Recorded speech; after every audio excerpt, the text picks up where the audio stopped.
What I'd like to say to the courts that Shannon, Bella, and Nico are loving, caring people. They love life. They love being around people who love them. They always had good times. This is the first time they went to the beach this year, and they loved it. But God only knows what happened that night. Life will never be the same without Shannon, Bella, and Celeste and Nico.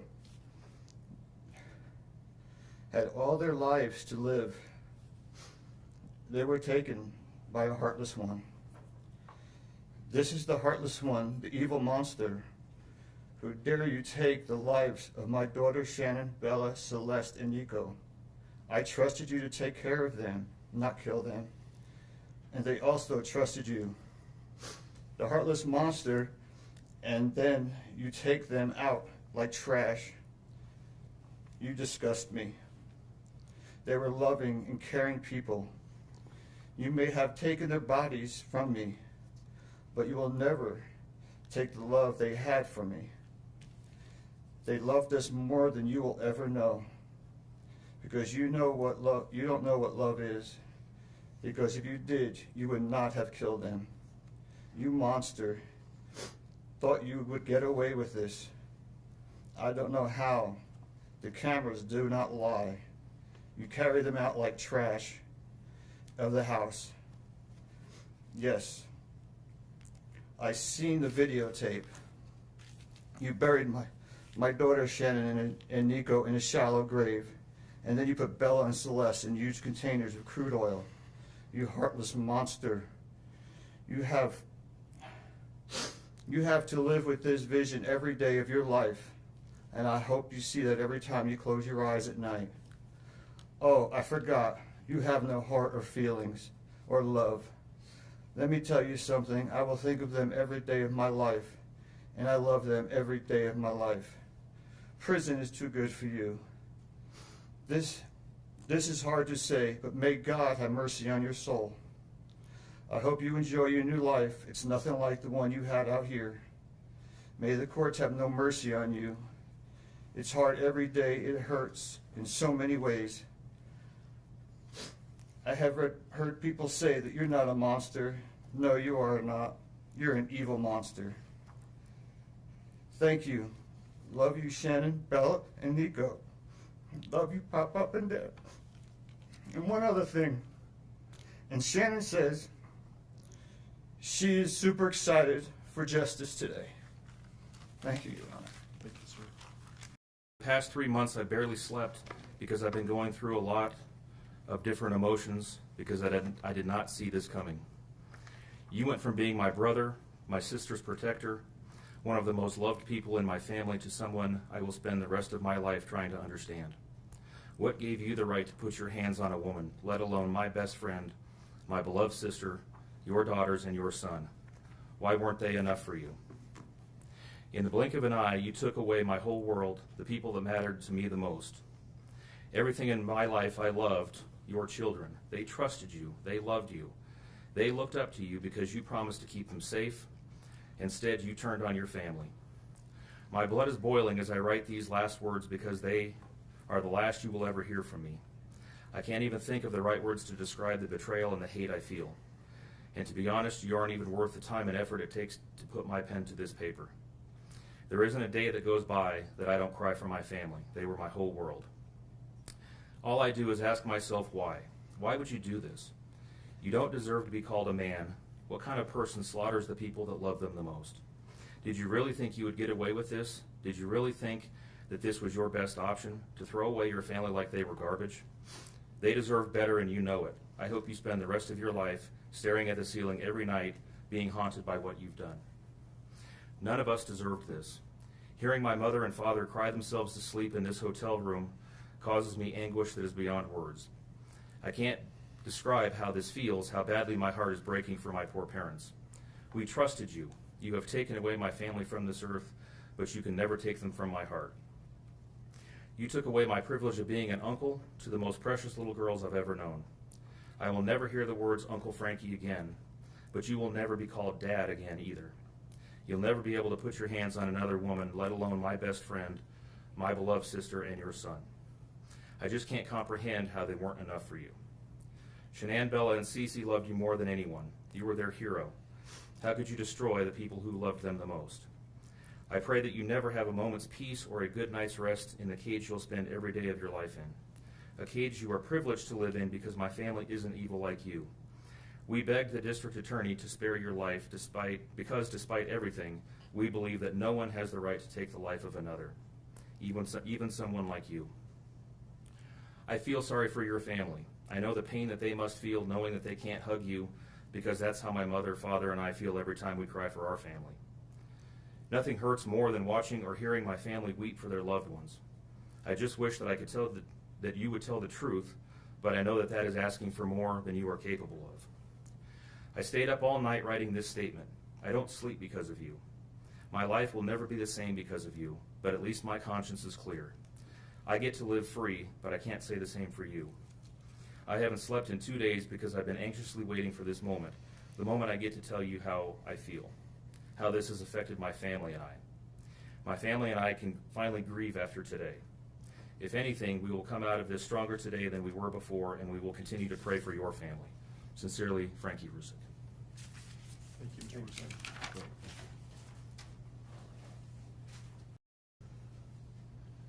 I wanted to say thank you for this moment.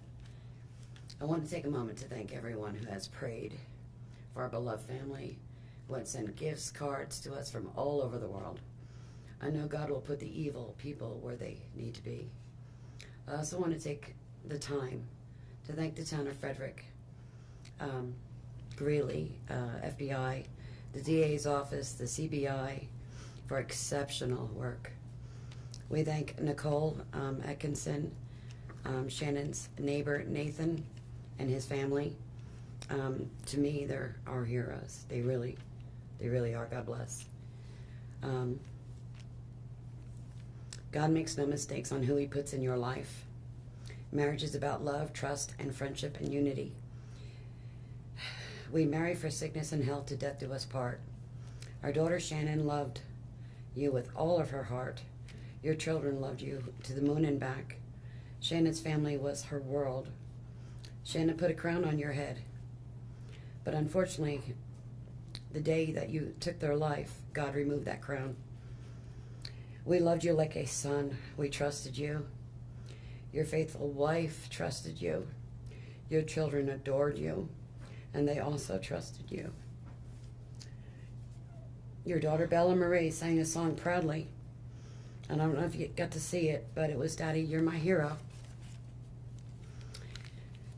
I have no idea who gave you the right to take their lives.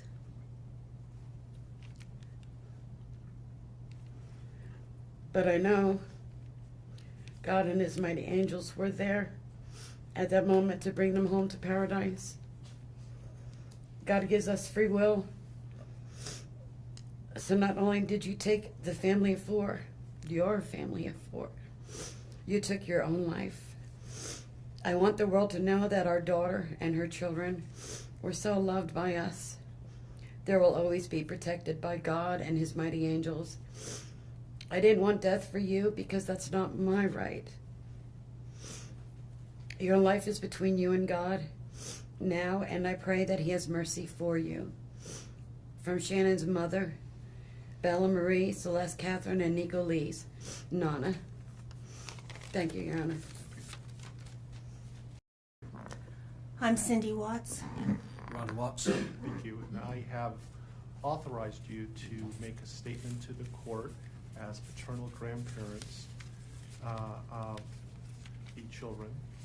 And if you choose not to make a statement, but your designee, Ms. Powers, chooses to, she can do so as well. How would you like to proceed Can today? I read that? I want you to start, but I would like to read Who's that. going to be speaking today? Your Honor, initially, they've asked me, and they're hoping that they have the strength to speak, but if they do not, they've written out their statements and asked me to finish for them. So That would be fine. Who would like to go first? if I could start, Your Honor. On behalf of the Watts, Your Honor, and to the community, we thank you for the opportunity and the recognition under the Victim Bill of Rights. we come today as the grandparents and the parent of the daughter and children whose life was taken in this case. We are not here to ask for leniency. We are not in any way condoning or tolerating the crime that has occurred and the pain that has been caused.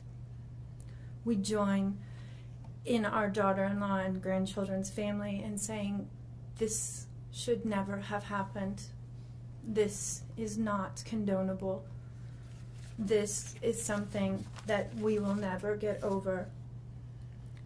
We appreciate the consideration that everyone has paid, most especially the families that have lost everyone. We appreciate that they begged for Christopher's life. We agree and echo what they have said, that it is not his place to take anyone's life, nor would it be our place as a community to take his life. So we thank you for the opportunity and for every consideration and effort that's been put out.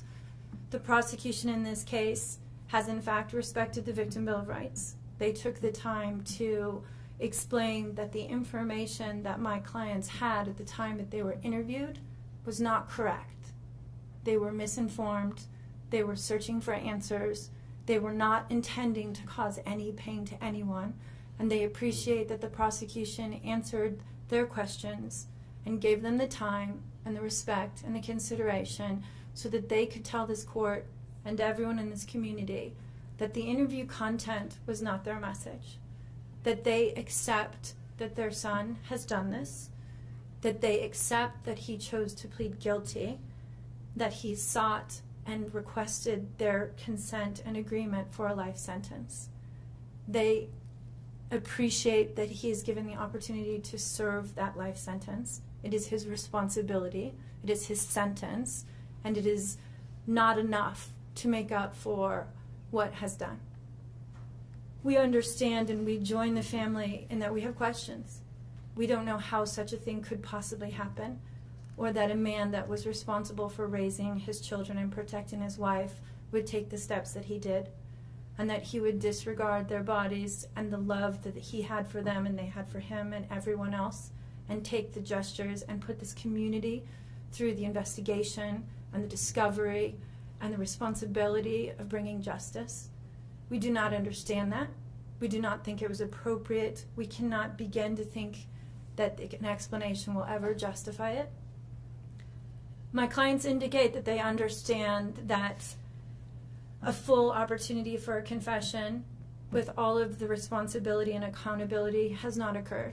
And they support the family and the request that that happen, if not today, at an appropriate time, in an appropriate manner, so that everyone can have peace, to understand to the best of their ability the details that they need and to have their questions answered.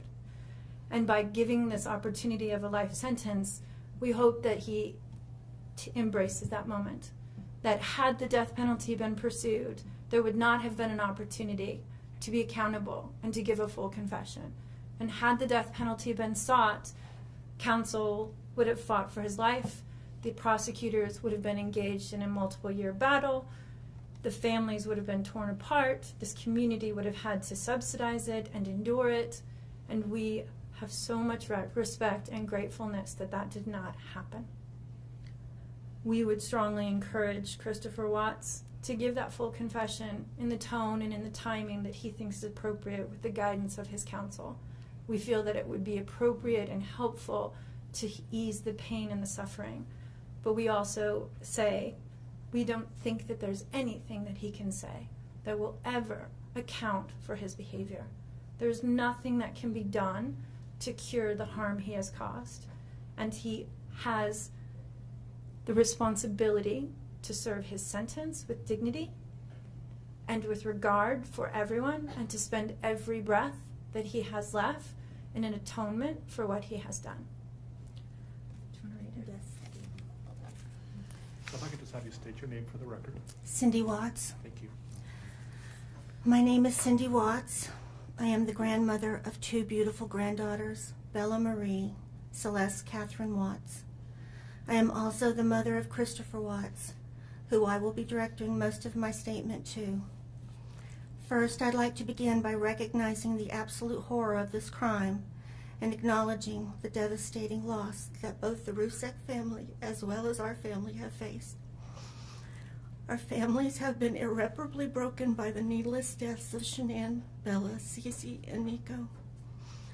This is something we will never get over. We will always mourn the loss of our family, and in that we are united in our grief. I am still struggling to understand how and why this tragedy occurred. I may never be able to understand and accept it, but I pray for peace and healing for all of us. Now to my son Christopher. I have known you since the day you were born into this world. I have watched you grow from a quiet and sweet, curious child who Bella reminded me so much of, to a young man who worked hard in sports and later mechanics to achieve your goals. You are a good friend, brother, father, and son. We have loved you from the beginning, and we still love you now. This might be hard for some to understand, how I can sit here under these circumstances and tell you, although we are heartbroken, although we can't imagine what could have led us to this day, but we love you. Maybe you can't believe it either. As the Lord said in Jeremiah 3:31, I have loved you with an everlasting love. Therefore, I have continued my faithfulness to you. And you, as your mother, Chris, I have always loved you, and I still do. I hate what has happened. Your father and sister and I are struggling to understand why. But we will remain faithful as your family, just as God remains faithful because of his unconditional love for us all. We love you, and we forgive you, son.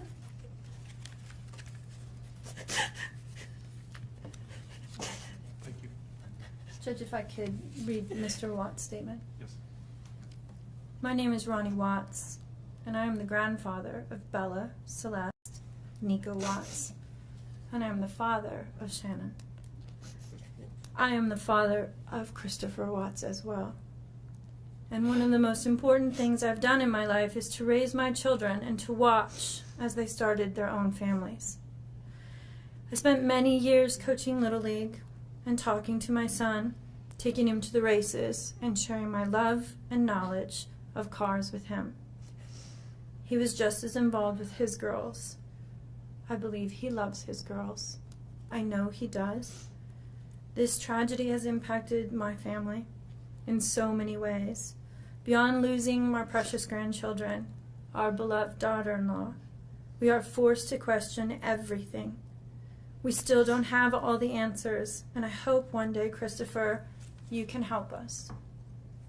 Chris, I want to talk to you as a father and son.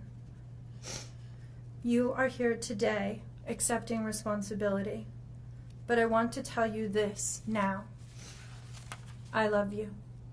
Nothing will ever change that, and I want you to find peace, and today is your first step.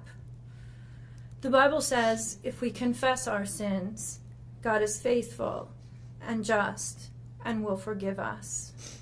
Chris, I forgive you, and your sister forgives you, and we will never abandon you, and we love you. Dad. Judge, thank you for the opportunity to address the court.